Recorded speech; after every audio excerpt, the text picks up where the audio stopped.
simply to remember. I had also just transitioned out of a mini marriage, my second divorce, which is called Turbo Spin, 2 pages in this book. And I was floundering, trying to think, what am I going to do now? Also, my family was providing me with grandchildren right and left, boom, boom, boom.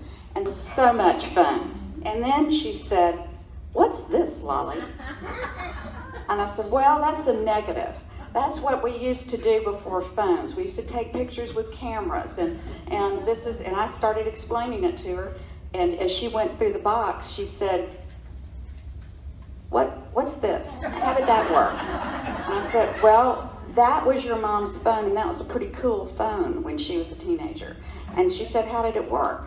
And I said, "Well, here's the buttons, and you pop here, and you held it up there." And then I realized that how will our children and those who come after us, and if you don't have children, just those who come after, how will they know us if we don't tell them our stories and how we lived? Like Richard Rohr says, and at a certain point in life, you just need to go for it and do whatever it is you need to do.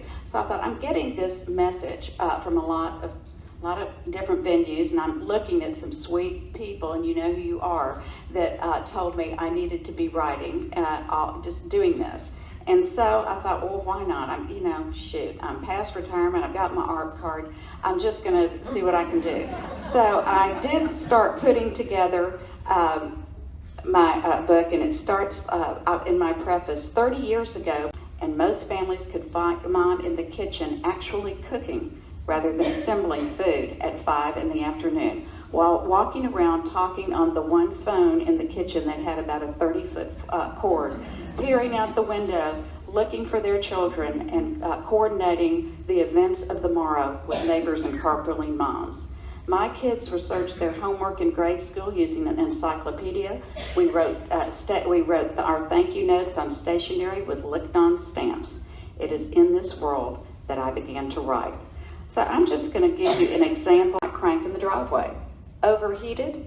Fortunately, my driveway was contiguous to my neighbor's and her brand new Cadillac with her brand new jumper cables, and it was aligned with my van. Because it was a weekday and only women and children were around, no menfolk, that genre that knows innately how to burp, throw a ball, and jumpstart a car. My neighbor and I decided that as empowered women, we could figure this out. The year is, by the way, 1986. Good old school teachers that we were, we got out the instruction manual and were attempting to figure out whether it was black to black and red to red, or black to red and red to black, when we came across this passage. Caution, battery contains acid which can explode. Wear protective clothing. So we adjourned and came back in long sleeves, shower caps, swim goggles, bandanas over our mouths like the Lone Ranger, and our Playtex living gloves. By this time, a crowd of neighborhood boys had gathered with the preschool little sisters hovering about as the word pyrotechnics had spread down the block. We moved the children back several yards and resumed our mission. We pored over the manual again. Black to red, right? But we bogged down over whether you started the engine first and then connected the cables, or whether you connected the cables and then started the engine. When a yard man came sauntering over, "You ladies need some help." What was his first clue? With complete relief, we handed over the cables to a disappointed crowd. Forevermore, the males in my family will pass by a stranded car and say, "Wow, Mom, there's somebody jumping off a car without a shower cap on." "Well, what planet do you live on?" I said, "I used to write about my happy family." And he said, "Well, write about that." He said, "The bubble, we need to write more realistic things in here." People were not happy with this article, and I'll just read a little bit of it. And there was a screaming headline on the front page. "No doubt about it, Texas is hell on women and horses." There used to be a ride at the state fair called the Centrifuge. Perhaps there still is. Divorces like that. Mine was, maybe not all, but that's the same sensation you can get from any number of shattering experiences. It can be embezzlement, it can be rape, it can be addiction, it can be a loss of a family member, someone going to jail. anything that turns your world inside out and upside down and completely changes the way the rest of your life is going to be forever. And that was my spin cycle. But you don't die from divorce. I just wanted to for a while. And I wrote, back in the 90s, this was pretty radical. I started writing about being on antidepressants and going to a psychiatrist. And all of 1995, dating, life has just changed cycles. My daughter and I both just started car dating. She's 15 and I'm not. My curfew is later than hers, but that's not the only problem. I'm not sure which of us is more uncomfortable with what the other one is doing. It's not that we don't consort with nice people. It's just that she's my only daughter, my baby, and as she frequently points out, I'm her single parent mother. How do you know when you're ready to date? With a teenager, it's fairly simple. Bodies bloom, hormones surge, and suddenly there's just no stopping nature. Then there is every parent's struggle to put parameters on courtship. The age-old issues to be grappled with usually involve youth, whiskey, and car keys, coupled with burgeoning sexuality. The overriding concern is the safety of the adolescent, so dates are scrutinized not so much for personality as for maturity. And I go on to talk about some of my dates, and I'll skip through that. Honey, don't go looking for normal. Normal is just a cycle on a washing machine. And that was in 1995, and so that became the title of my book. Since then, I Googled it, because you have to, just make sure you're not using a title that anybody else has used. In 1998, somebody wrote a book called Normal's Just a Setting on a Dryer. In 2002, Whoopi Goldberg said it on a quiz show. It's just out there. But anyway, that is where I got the idea of doing normal and pre-second normal. And then second wash, financial planning, gambling, right?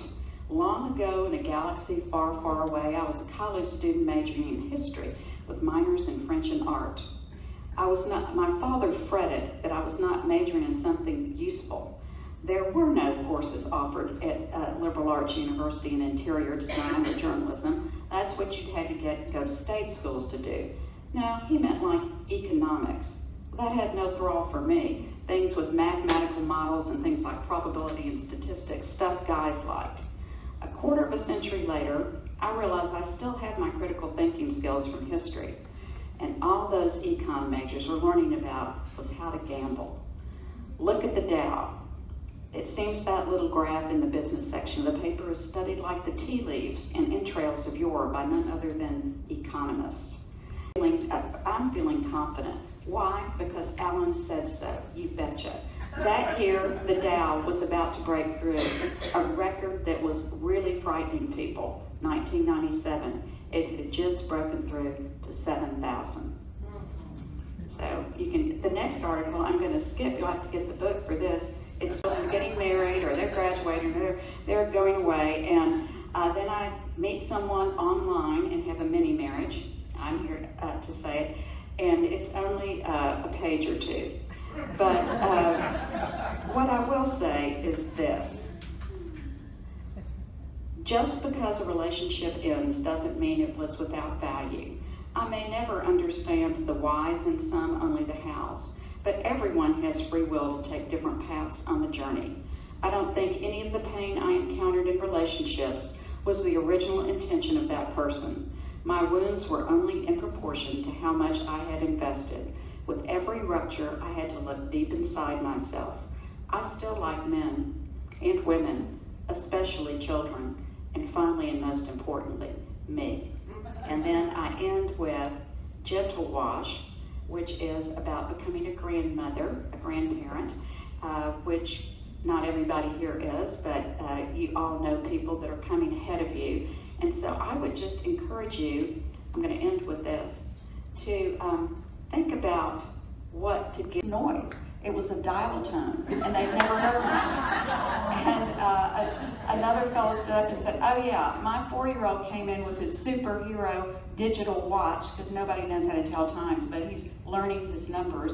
His parents have Apple Watches, and I have on my favorite watch with the Roman numerals and the gold band, And he said, wow, Grandpa, I love your clock bracelet. There is just no telling what you will glean if you will sit down with the next generation, or just those that are coming, and share your stories. And I know you probably already do that, but you don't have to make a book.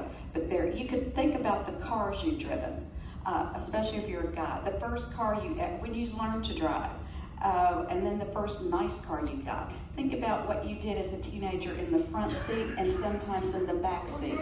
Think about what you did, who you brought home from the hospital. Think of the road trips, think of the car trips. Just think, you look at your life through pets, all the dogs and cats you've ever had. Or you can look at your life through relationships. There are all kinds of ways to cut the cake. You don't have to do it in cycles like I did. But I would just encourage everybody. It's just been a very enriching experience, and thank you for your time tonight. And go whoever the World Series is that you want to win.